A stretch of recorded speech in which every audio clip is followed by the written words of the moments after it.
करणवीर सिंह जी देहरादून से। राधे राधे राधे राधे। स्वामी जी, कैसे जाने कि कौन सच्चा है कौन झूठा है, किस पर विश्वास करें किस पर ना करें? नहीं, सब में भगवान है, हम तो यही बच्चा कहेंगे कि सब में भगवान है। पहले ये भावना धारण करो, फिर आदमी जब व्यवहार में झूठा निकले तो उसे छोड़ दो। पर व्यवहार में झूठा निकले, परमार्थ में सब सत्य परमात्मा ही है, दूसरा नहीं है। ये क्रूरा अपिपापिनो न च सताम संभाष्य दृश्याश्चये सर्वान वस्तुतया निरीक्ष परम स्वाराध्य बुद्धिर्मम। जो क्रूर है, पापी हैं, दुष्ट हैं, नीच है, उनमें में भी हमारे राधा वल्लभ लाल विराजमान है। पक्की बात है। बिजली तो वही है, चाहे हीटर में हो और चाहे फ्रिज में हो, चाहे कूलर में हो, चाहे पंखे में हो, चाहे हाइलोजन में हो, चाहे मशीन में हो, चाहे ट्रेन में हो, क्रियाएं अलग अलग हैं। करण के कारण क्रियाएं अलग अलग। वही बिजली ठंडा, वही बिजली गर्म, वही बिजली जीवन, वही बिजली मार दे, लेकिन बिजली तो एक ही है ना। ऐसे सब में परमात्मा रूपी बिजली तो एक ही है। हाँ, खोपड़ी के अनुसार क्रियाएं अलग अलग हो रही हैं। जैसे यंत्र के अनुसार क्रियाएं अलग हो रही हैं। हीटर में गर्मी पैदा कर रही बिजली और फ्रिज में ठंडा। तो बिजली तो वही है, बिजली न गर्म है न ठंडी है। वो तो करण के कारण। अब वो हाइलोजन पे गई तो प्रकाश देने लगी। ऐसे ही खोपड़ी राक्षसी है तो परमात्मा शक्ति उसमें राक्षसी भाव प्रकट कर दी। अब वो राक्षसी, तो हमको क्या देखना? सत्य वस्तु। सत्य वस्तु क्या है? परमात्मा। अब हम व्यवहार देखते हैं। अगर व्यक्ति का व्यवहार हमारे अनुकूल है तो उससे दोस्ती कर लेते हैं, अगर व्यवहार अनुकूल नहीं है तो उदासीन हो जाते हैं। उदासीन का मतलब होता है ना दोस्ती न शत्रुता, न मित्रता न शत्रुता, उसे से उदासीन हो जाते हैं। ऐसे अगर हम देखेंगे तो सब में दोष है, क्योंकि दोष और गुण से बना हुआ है। जैसे सोना बिना मिलावट के आभूषण बन ही नहीं सकता। शुद्ध सोने का आभूषण नहीं बनता, उसमें राई पाई मिलावट होती है। बिना मिलावट के वो कंगन और बाला झाला नहीं बन सकता, उसमें मिलावट होगी। नहीं कहते बोले 22 है सोना, हाँ 22 नहीं, इसमें 20 है, इसमें 18 है, मतलब 18 और 24 इतना बीच में मिलावट हो गई। बोले 20 है तो 20 और 24 इतना मिलावट हो गई। 22 है, बोले बस 2% मिलावट है। बिना मिलावट के बन ही नहीं सकता।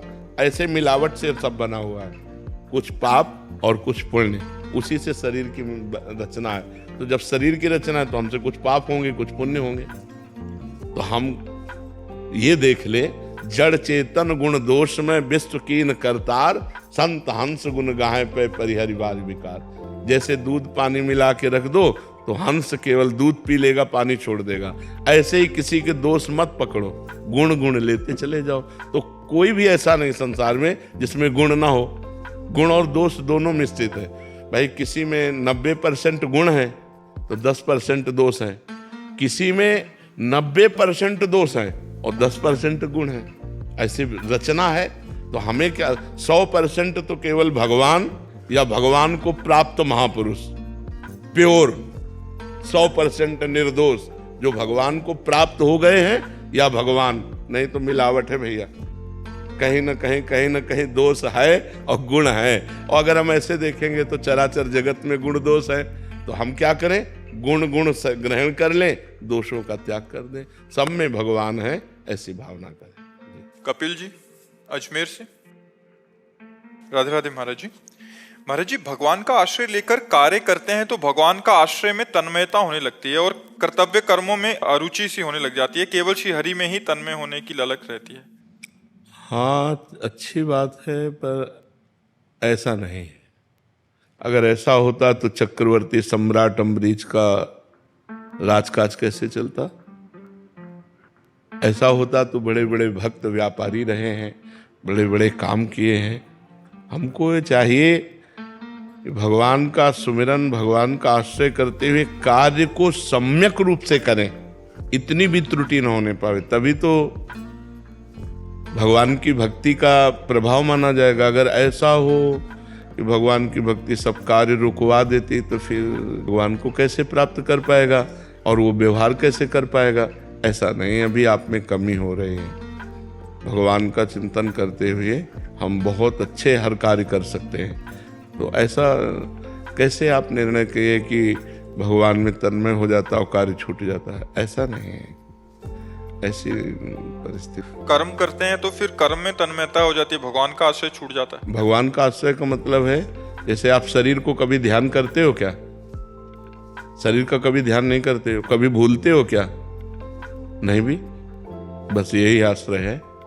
हम किनके हैं? श्री हरि के हैं, हम प्रियाजू के हैं, हम प्रभु के हैं, और खूब कार्य कर रहे हैं बढ़िया मन लगा के, और उस कार्य को प्रभु को अर्पित कर देते हैं। 4 घंटे, 6 घंटे, 8 घंटे ड्यूटी की, हाथ जोड़ा है प्रभु, 8 घंटे से जो कार्य हो रहा था वो आपका ही है प्रभु, ये पूजा स्वीकार करो। ऐसे ऐसे गृहस्थी में चला जाता है। अब आप ऐसा कि हम हरि में तन्मय हो गए तो फिर कार्य, मुझे तो ऐसा कम ठीक लगता है। कार्य को हरि का मान करके करें और उसे अच्छी प्रकार से करें, 100% कोई त्रुटि नहीं होनी चाहिए, और उसे पूरा प्रभु को समर्पित कर दें, पूजा हो गई। जैसे हम रसोई बना रहे हैं तो पूरे विवेक पूर्वक, अगर नमक नहीं पड़ा तो कैसे प्रभु को भोग सुंदर लगा पाएंगे? हर कार्य हम प्रभु के लिए कर रहे हैं, हम ड्यूटी प्रभु के लिए कर रहे हैं, व्यापार प्रभु के लिए कर रहे हैं, किसानी प्रभु के लिए कर रहे हैं।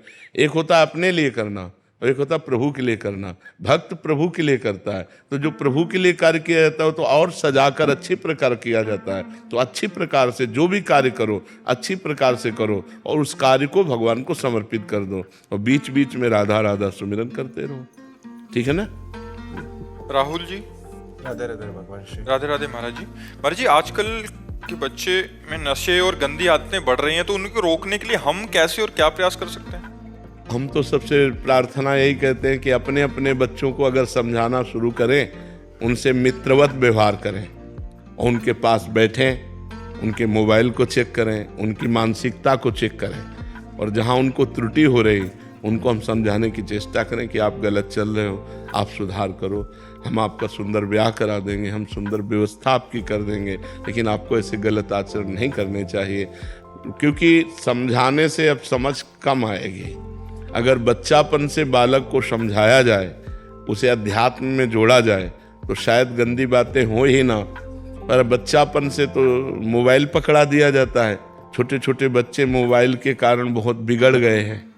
गेम खेलना, रीलें देखना, हस्तमैथुन करना, गंदी बातें करना बहुत बहुत बहुत है। बहुत बच्चों के जीवन नष्ट हो रहे हैं। जवान जवान बच्चे इंजेक्शन लगा करके वो जहर ले रहे हैं, नशा ले रहे हैं, बॉयफ्रेंड गर्लफ्रेंड सब गंदी बातें हो रही हैं। तो हमें लगता है माता पिता बच्चों को अगर क्लास लें एकांत में, उनसे मित्रता पूर्वक, और धीरे धीरे उनके दुर्गुणों को उनको समझाएं कि इससे तुम्हारी हानि हो जाएगी, तुम्हारा जीवन नष्ट हो सकता है, इसमें तुम फंस सकते हो, तो बचाया जा सकता है। और अध्यात्म के बिना किसी के जीवन को पवित्र नहीं किया जा सकता। अध्यात्म ज्ञान ही सबके जीवन को पवित्र। आजकल माता पिता अध्यात्म में नहीं तो बेटों को कैसे अध्यात्म में लगा देंगे? अब वो अपने माता पिता के आचरणों को बच्चे बहुत सूक्ष्मता से देखते हैं, उनके संस्कार पढ़ते हैं। तो अगर माता पिता आध्यात्मिक है तो बच्चों में अध्यात्म का सृजन कर सकते हैं। जब माता पिता आध्यात्मिक नहीं है तो उनमें बच्चों का कैसे कल्याण हो सकता है? तो हमें लगता है पहले माता पिता सुधरे, अपने आचरण सुधारें, अपना व्यवहार सुधारें, और खुद भगवान की भक्ति में अपने चित्त को जोड़ें, और भगवान से प्रार्थना करें कि हमारी संतान पवित्र विचार वाली बने, हमारी संतान बुद्धिमान हो, हमारी संतान स्वस्थ हो, हमारी संतान आध्यात्मिक और लौकिक दोनों उन्नति करने वाला हो। तो हो सकता है, नहीं तो बह रहा है संसार, असत की तरफ बहता चला जा रहा है। उर्वशी जी कनाडा से। राधे राधे महाराज जी। महाराज जी, बिना भगवान के कुछ नहीं मिलता। मुझे भक्ति करनी है पर हो नहीं पाती महाराज जी। मुझे अपना अंदर भगवान के लिए प्यार चाहिए महाराज जी। नाम जप करो, नाम जप भक्ति का शुद्ध स्वरूप है। तदर्पिता अखिलाचारिता तद स्मरणेन परम व्याकुलतेति। हर कर्म भगवान को समर्पित करना और भगवान का नाम जप करना। थोड़ी भी भूल होने पर बहुत हृदय जलने लगे कि मैं अपने प्रभु को कैसे भूल गई, यही भक्ति का स्वरूप। क्या कठिन है? राधा राधा राधा राधा राधा राधा। जो नाम प्रिय हो नाम जप करो, और जो कार्य कर, मानो झाड़ू लगाया, पोछा लगाया, भगवान को अर्पित कर दिया। रसोई बनाई, वो समय वो कर्म भगवान को अर्पित कर दिया। बच्चों को सजाया, दुलार किया, पति की सेवा की, हर कर्म भगवान को समर्पित कर दो, ये पूजा हो जाएगी। नाम जप कर रहे हो, बहुत सुंदर भक्ति बन जाएगी। इसमें कोई कठिनता थोड़ी है। प्रातः काल से उठकर अपने परिवार की सेवा करो, उसी को पूजा मान लो। बस नाम जप करते रहो, नाम जप साथ में है, और जो भी कर्म आप कर रहे हो वो सब पूजा है, उसी से भगवान की प्राप्ति हो जाएगी। पुनीत जी बुलंदशहर से। राधा वल्लभ श्री हरिवंश। श्री हरिवंश महाराज जी मैं नाम मात्र का शरणागत हूँ, भाव चेष्टा आचरण पूर्णता शरणागत वाले नहीं है महाराज जी, असमर्थ हो रहा हूँ महाराज जी। भगवान का आश्रय लिए हो और ये बात अंदर है तो आप अच्छे शरणागत हो जाओगे। ये होना चाहिए कि मैं शरणागत लायक नहीं, शरणागत के जो आचरण हैं वो मेरे में नहीं है, मैं किसी योग्य नहीं हूँ, फिर भी नाम मात्र का भगवान का शरणागत हूँ।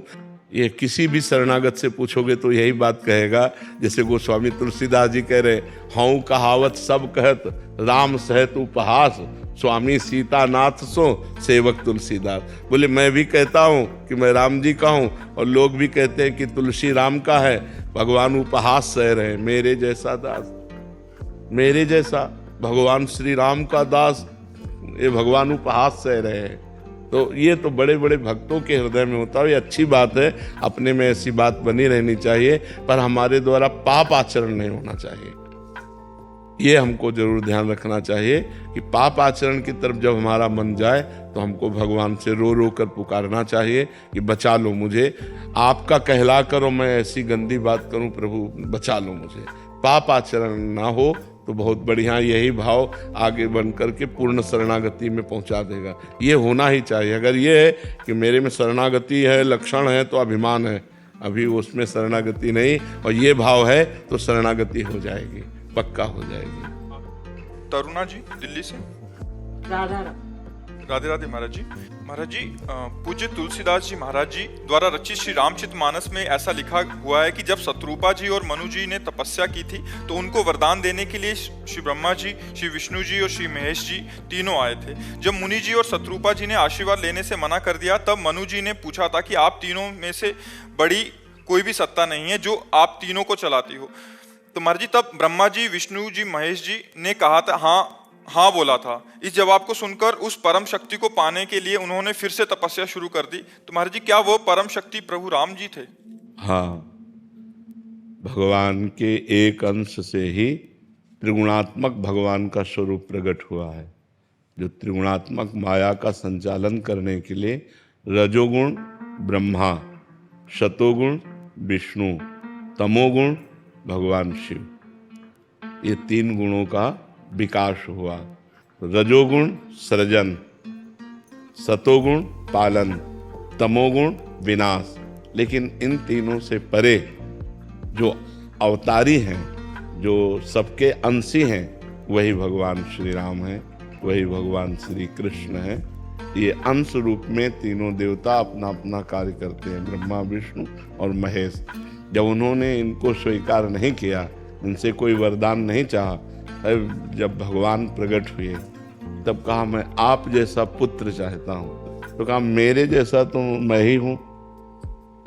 भगवान ने उत्तर भी दिया कि मेरे जैसा तो सिर्फ मैं हूं, तो मैं ही तुम्हारा पुत्र बनकर प्रकट होऊंगा। तो वही अरूप, वही निराकार,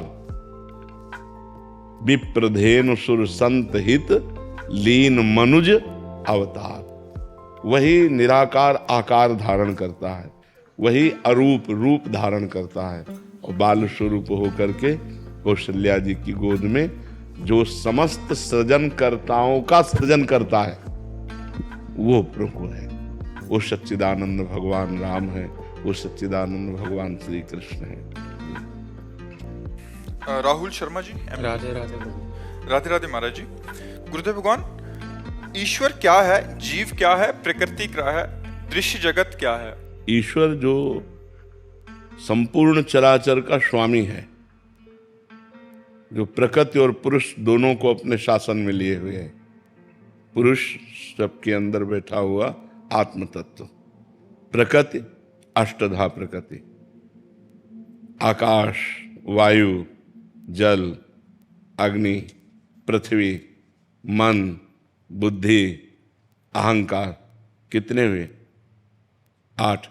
ये अष्टधा प्रकृति का जो संचालन करता है, जो पराप्रकृति जीव, इसका भी जो स्वामी है, अंशी है, भगवान ने कहा ना ममैवांशो, वो ईश्वर जो उत्पत्तिम च विनाशम च भूतानामा गतिम गतिम वेत्ति विद्याम अविद्याम च षष्टारो ईश्वर इति, जो उत्पत्ति करता है, जो विनाश करता है, जो गति और अगति का निर्णय करता है, जो विद्या और अविद्या की सृष्टि की, वो ईश्वर है जो सबका मालिक है, वो एक है।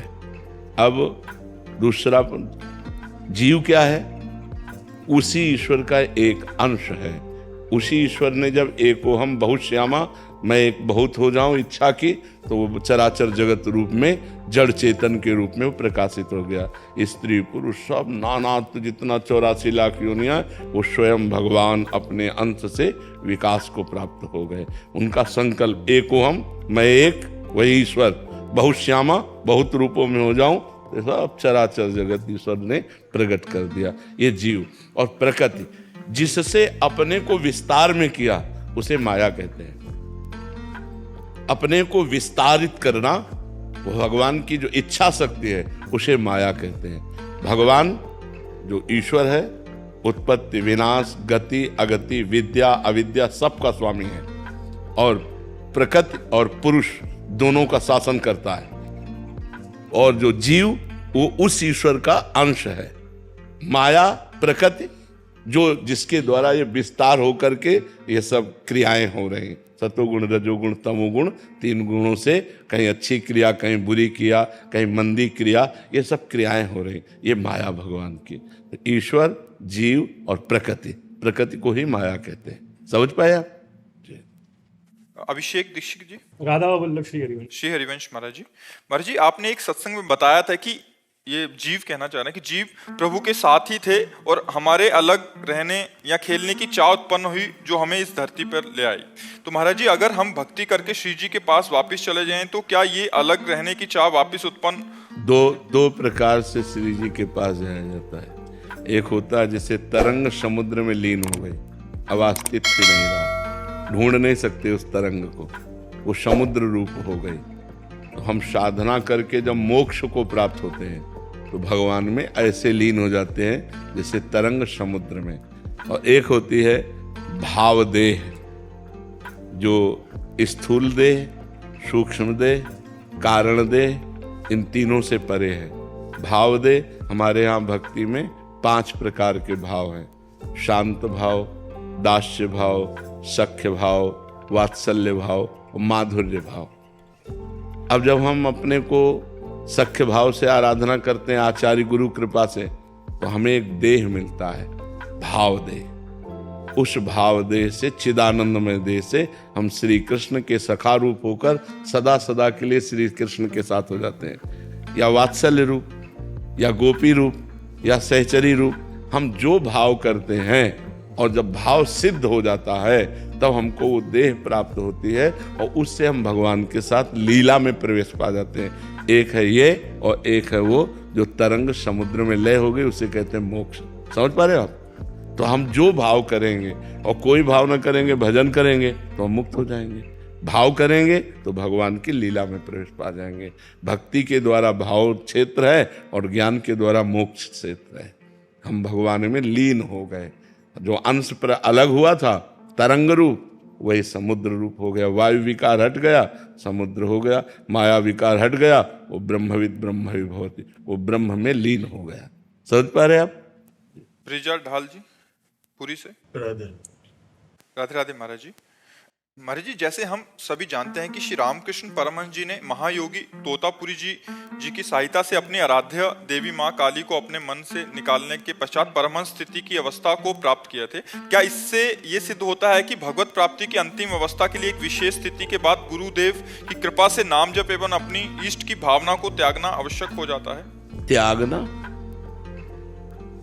ये कौन सा सूत्र आपने पकड़ लिया? मैं ये कहना चाहता हूँ कि एक स्थिति के बाद गुरुजी, क्या ये सदगुरु की कृपा से फिर और एक बार ऊंची परमहंस के साथ? हमारी बात को समझो। एक परमात्मा के सिवा दूसरा कोई नहीं है। वही परमात्मा यहाँ विराजमान है, वही परमात्मा यहाँ विराजमान है। अब हम उसको भूल गए। मानी संख्या गुरुदेव परमात्मा, गुरुर् ब्रह्मा गुरुर्विष्णु गुरुर्देव महेश्वरा गुरु साक्षात परब्रह्म तस्मै श्री गुरुवे नमः। और जब हम साधना की तो हम गुरु स्वरूप हो गए, क्योंकि जो वहां था वो यही है, वो यही है। गुरुदेव का दर्शन कहाँ हो रहा है? मैं में, समझ रहे? अब सब कुछ मैं में समा गया, क्योंकि वो एक है, वो एक है, सब खत्म हो गया। वो स्वयं ब्रह्म स्वरूप स्थित हो, क्योंकि वो स्वयं था। मानी संख्या, जैसे मानी संख्या मूर्ति भगवान है, और भजन करते करते करते जब भगवान का साक्षात्कार हुआ तो सामने से गायब हो गया सब कुछ। अब मूर्ति में भगवान नहीं, अब यहाँ भगवान देख रहे। मानी संख्या से सवाल हल होता है। माना ये हमारे परब्रह्म परमात्मा, जैसे पत्नी के लिए कहा गया मानो तुम्हारा पति भगवान है, तो वो भगवान मानकर अपने पति की तन्मयता में आई और भगवान को प्राप्त हो गई। तो हम कहीं भी भगवान को मान सकते हैं, लेकिन जब स्थिति आएगी तो दो नहीं रह जाएगा। प्रेम गली अति साकरी तामे दो न समाये, शिष्य और गुरु दोनों नहीं रहेंगे, एक हो जाएगा। लेकिन उस स्थिति में गुरु जी का, गुरु सदगुरु जी की भी आश्रय लेना पड़ता है, या उस स्थिति तक पहुंचने के लिए सदगुरु का आश्रय लेना नहीं होता है। जब पहुंच गए तो दो नहीं रहते। प्रेम गली अति साकरी तामे दो न समाये, उसमें द्वैत नहीं रहता। तो फिर रामकृष्ण परमहंस जी ने क्यों सदगुरु जी के फिर आश्रय लिए थे, ताकि वो उस परमहंस तो जब तक देह रहेगा तब तक गुरु सामने आएगा तो उसका आश्रय क्या साष्टांग दंडवत नहीं करेगा? हमें शरीर का भान है, अंतर की बात है ये। अंतर में द्वैत नहीं रह जाता। बाहर में तो गुरु शिष्य का बर्ताव होगा, पति पत्नी का बर्ताव होगा, पुत्र और बाप का बर्ताव होगा। बर्ताव तो व्यवहार का वैसे ही होगा। क्या ब्रह्मबोध संपन्न महापुरुषों के द्वारा वर्ताव में कमी होती है क्या? नहीं, दर्शन एक हो जाता है। पंडिता समदर्शिना, न समवर्तिना नहीं, समदर्शिना।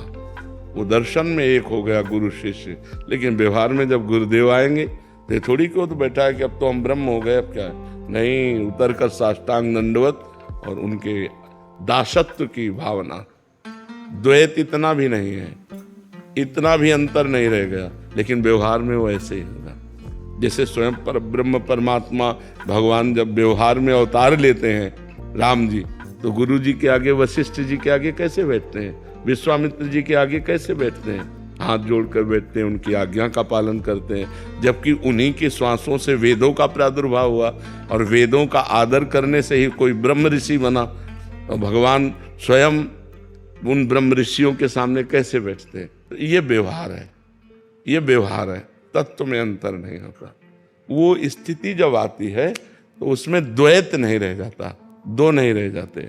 दो ना रहते हुए भी अब माँ काली से बात कर रहे हैं, व्यवहार कर रहे हैं, माँ और पुत्र, द्वैत दिखाई दे रहा है, लेकिन वो इसमें नहीं, वो अपनी आत्मा से ही बात कर रहे हैं। माँ काली स्वयं उनकी आत्मा है, द्वैत है ही नहीं, दो है ही नहीं। पर जब तक उस स्थिति को हम पहुंचेंगे नहीं, तब तक तर्क के द्वारा इसको हम नहीं समझ सकते। वो स्थिति के द्वारा समझा जाता है। तर्क के द्वारा हम कैसे समझ सकते हैं कि जब माँ है और वो बेटा भाव से बात कर रहे हैं तो द्वैत तो है ही है? नहीं, माँ और बेटे का बर्ताव होते हुए भी द्वैत नहीं है, वो अद्वैत स्थिति ही होती है। अब उस स्थिति को जान जाओ तो तुम ब्रह्मबोध संपन्न महापुरुष हो गए कि नहीं हो गए? विद्यार्थी कभी टीचर की स्थिति को जान सकता है क्या? वो टीचर की योग्यता प्राप्त करे तब जान पाएगा कि हमारा टीचर कितना ग्रेजुएट है। विद्यार्थी तो अपने विषय को देखे कि हम कहाँ पढ़ रहे हैं, हमको कहाँ पहुँचना है, वो रास्ता तय करे तो ज्यादा अच्छा रहेगा। जी सीमा जी गुरुग्राम से। श्री हरिवंश महाराज जी। महाराज जी, देव भाव मतलब मैं स्त्री हूँ या मैं पुरुष हूँ को खत्म करने का उत्तम तरीका क्या है? भगवान का नाम जप करते हुए, शास्त्रों का स्वाध्याय करते हुए गुरुजनों की शरण में हो जाए। जब तक गुरुजनों की शरण में नहीं होगा तब तक देहाभिमान नष्ट नहीं होता। तिनकी संगति रहत जाति कुल मद समनन सई, संतत सेवक सदा भजत जे श्री हरिवंश।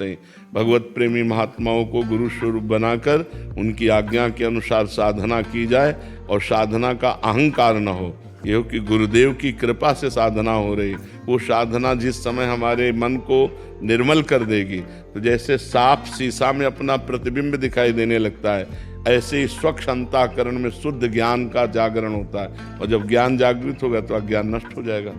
मैं देह हूँ, ये भाव नष्ट हो जाएगा। भाव नष्ट होने पर भी देह का व्यवहार वैसे ही होगा जैसे एक अज्ञानी पुरुष से होता है कि मेरी माँ, मेरा पिता, मेरा भाई, मेरा परिवार, ऐसे ही, लेकिन उसका राग कहीं नहीं। व्यवहार सम्यक रूप से वैसा करता हुआ भी, आप देखो जनक जी महाराज परम ज्ञानी महापुरुष हैं, लेकिन उनका व्यवहार कैसा हो रहा है?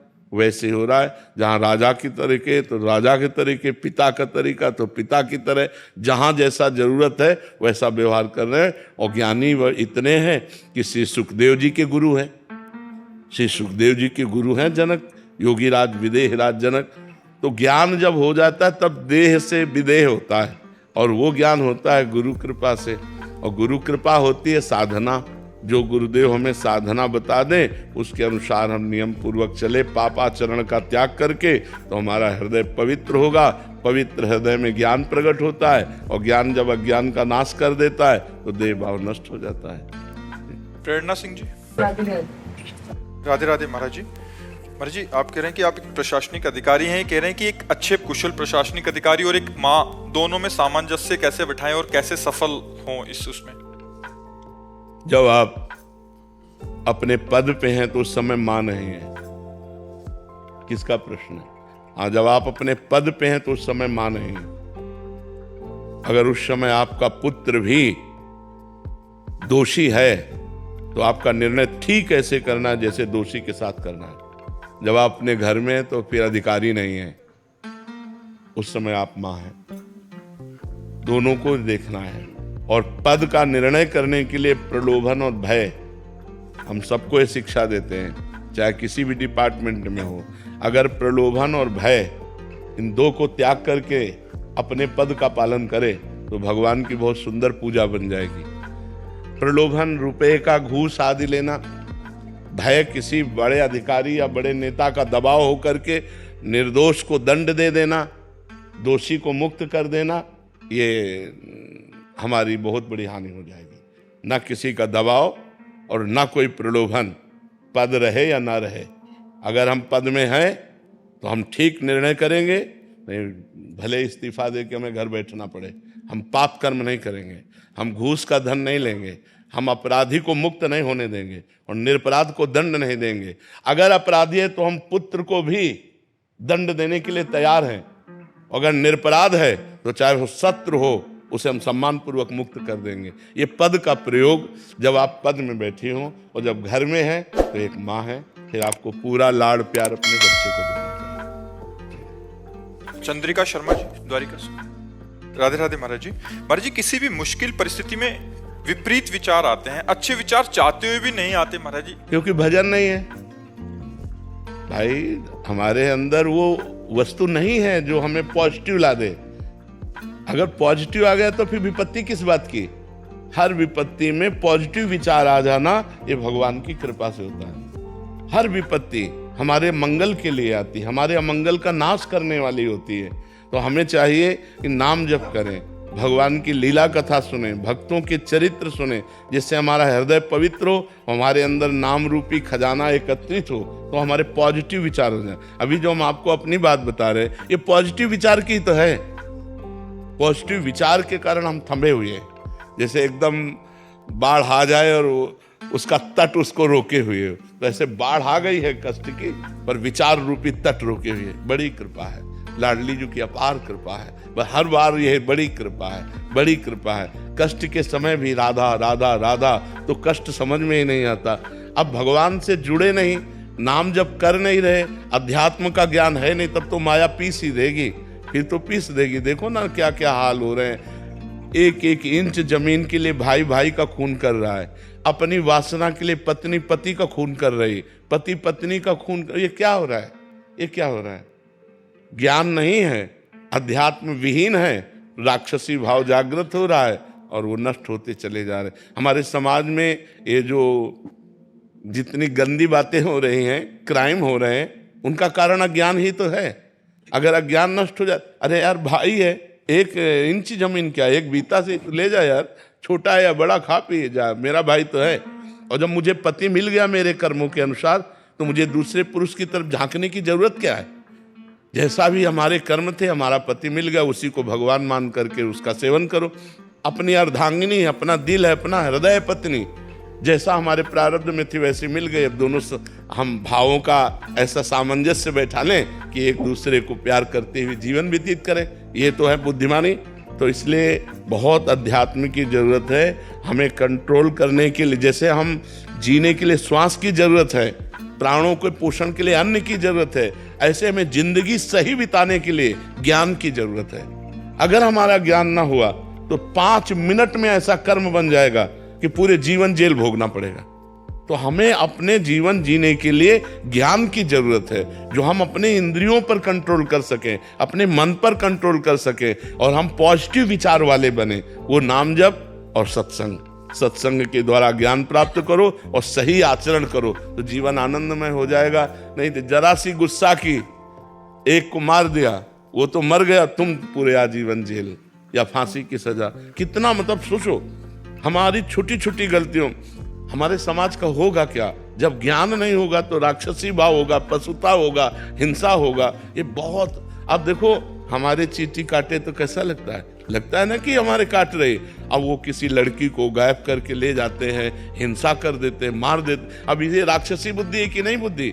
तो हम यही कह रहे हैं कि सबको ज्ञान की जरूरत है, सबको अध्यात्म की जरूरत है। अगर अध्यात्मवान बनोगे तो एक आनंदमय जीवन होगा, दूसरों को सुख देने की भावना आएगी। अब किसी का कान नोच के ले जा रहे हैं, किसी के गले से नोच के ले जा रहे हैं। अब ये नौजवानों की ये हरकत है जिसमें हम दूसरों को सुख दे सकें अपनी जवानी अपने बल के द्वारा। तो अब ये हो रहा है, शराब पी रहे हैं, मांस खा रहे हैं, गंदे आचरण कर रहे हैं। ये राक्षसी भाव तभी अंत होगा जब हम अध्यात्म से जुड़ेंगे, जब भगवान से जुड़ेंगे, जब नाम जप करेंगे, अच्छे आचरण करेंगे तो हम खुद सुखी रहेंगे और दूसरों को सुख देंगे।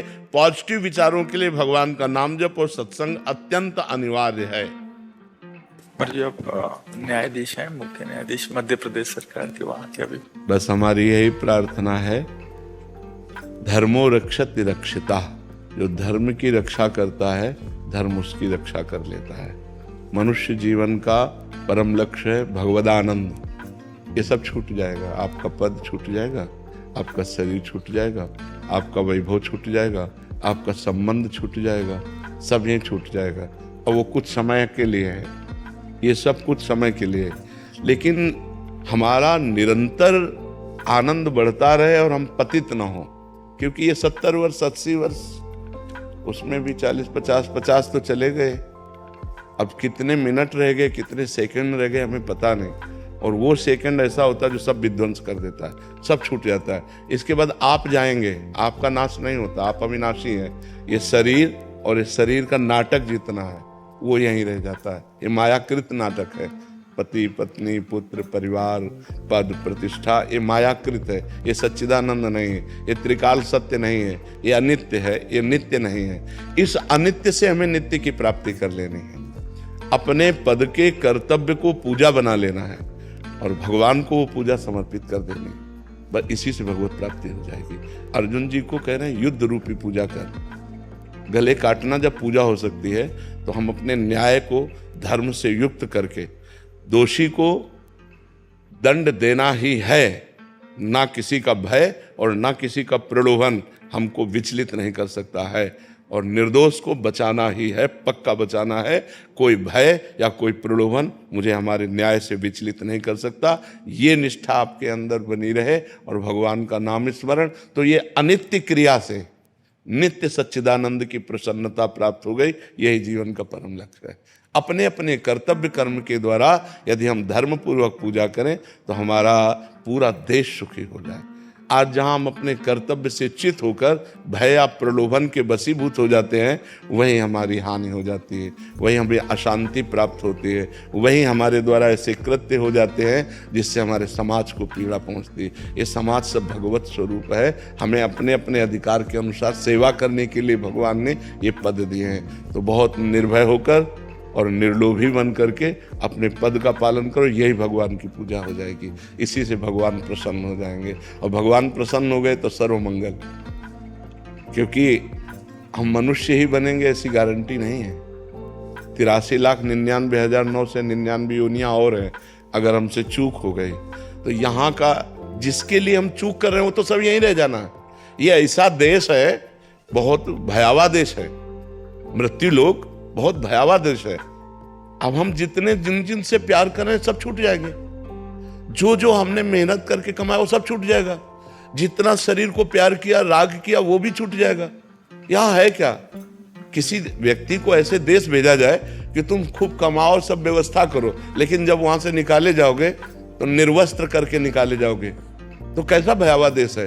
ये शरीर रूपी वस्त्र भी छीन लिया जाता है, यहीं आग लगा दी जाती है। कुछ नहीं, केवल कर्म हमारे साथ जाता है। इसलिए हम एक ऐसा कर्म करें, महान कर्म करें, जिससे हमें अगर जन्म मिले तो फिर मनुष्य देह मिले, और ऐसे हम कर्म करें जिससे भगवान प्राप्त हो जाए, हमारा आवागमन मिट जाए, ये संसार का दुख मिट जाए। ये अगर संसार में आवे तो हम महान बन करके आवे, कर्म बंधन से युक्त नहीं, ईश्वर के द्वारा प्रेरित उनके पार्षद बनकर आवे और जगत मंगल करे। ये होना चाहिए, और इसी से हो जाएगा। कोई नई पूजा नहीं करनी। भगवान अगरबत्ती धूप बत्ती नहीं चाहते, भगवान तुम्हारी भावना चाहते हैं, बस दृढ़ निश्चय। अगर जैसे किसी निर्दोष को दंड विधान और उसका हृदय पीड़ित हो रहा है, अब वो जो कर्म बन रहा है, अब उससे बचना बड़ा भारी हो जाएगा।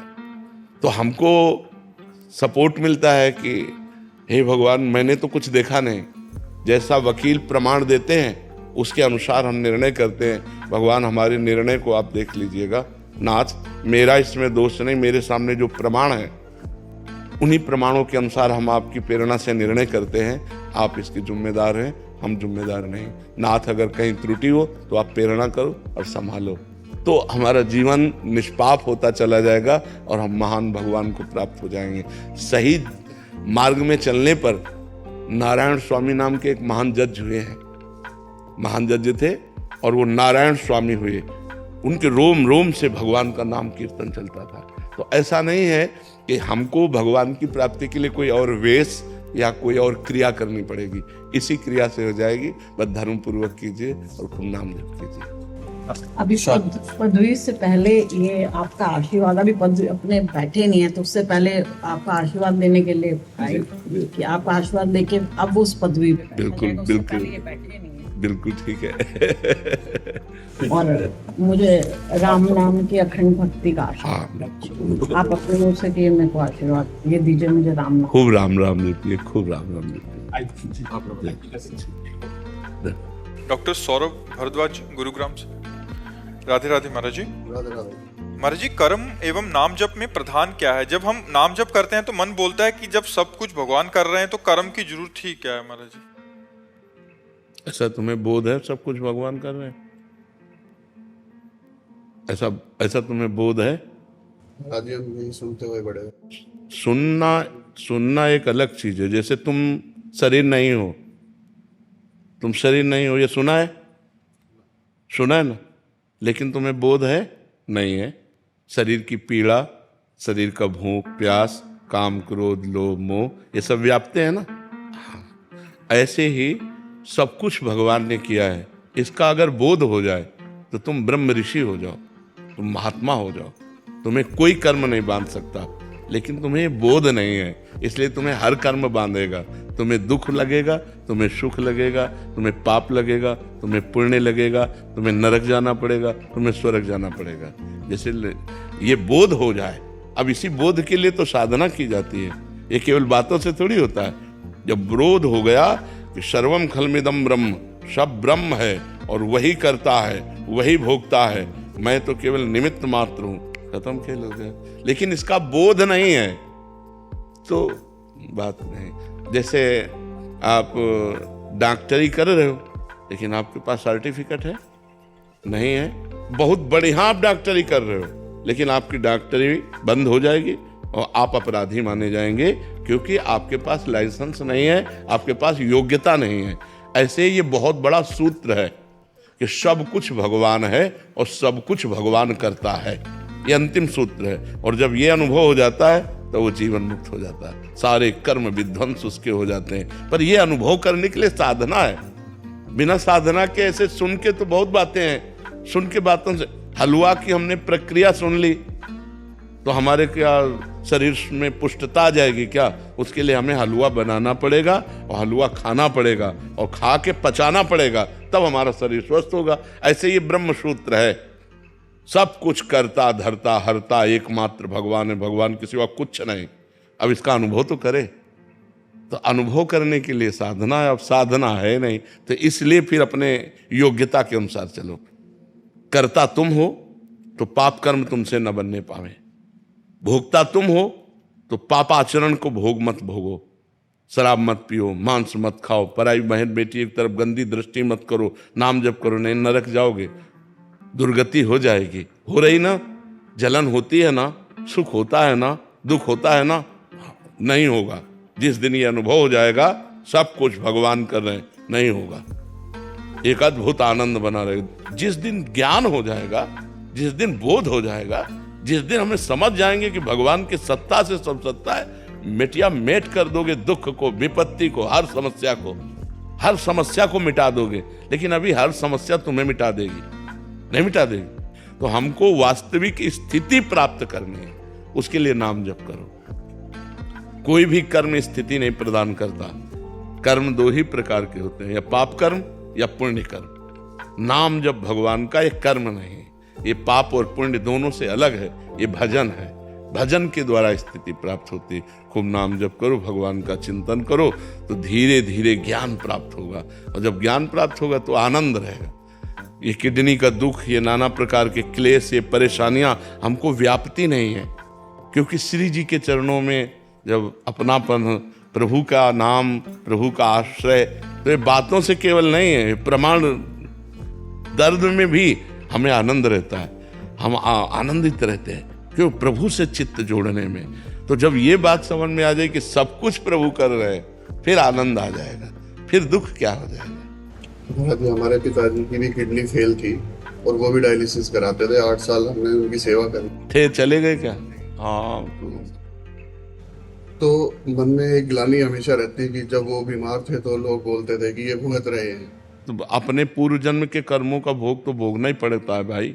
इसमें क्या, चाहे कोई बाबा जी हो चाहे कोई भी हो, भोगना तो पड़ता है। रामकृष्ण परमहंस जी के गले में कैंसर था, कितना भी बड़ा कोई संत हो, जो हमसे कर्म बन गए हो तो भोगने पड़ेंगे। महाराज जी, आपसे सानिध्य के बाद हमारे मन से वो ग्लानि चली गई। हाँ, हम अति प्रसन्न है हाँ, कि बिल्कुल। हमने सेवा करी हाँ बिल्कुल, और हम खुश हैं। जो हुआ अच्छा हो। हाँ बिल्कुल, यही बात आती रहेगी तो बहुत आनंदित रहोगे। जो हुआ अच्छा हुआ, जो होगा वो अच्छा होगा। अब मुझे चिंता नहीं करनी।